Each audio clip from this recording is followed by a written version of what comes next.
वो यार ऐसा मजाक ना किया कर। तुझे मौत से डर लग रहा है, एक दिन लाजमी मरना है। अच्छा चल, मैं तुम्हारे लिए गिफ्ट ले आया हूँ।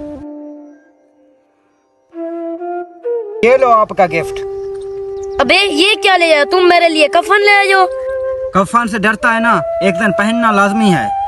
अच्छा छोड़ो, आओ बाग में चलते हैं आम खाने के लिए।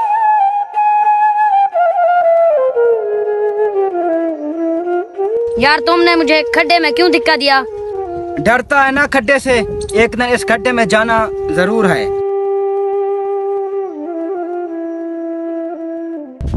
ये देख अबे, ऐसा लगता है किसी की मौत हो गई है। यार तू जा, मैं नहीं जाऊंगा। क्यों? यार मुझे मौत से डर लगता है। यार मुझे किसी का जनाजा नहीं देखा जा सकता है। लेकिन एक दिन तेरा जनाजा भी उठना जरूर है। यार तू कहना क्या चाहता है? मेरे भाई अभी मौका है, पढ़ ले नमाज।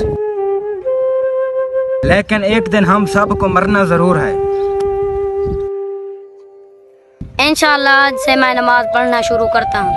मेरे भाई एक बात सुनो, अल्लाह ताला हम सबको नमाज पढ़ने की तौफीक अता फरमाए। आमीन। आमीन।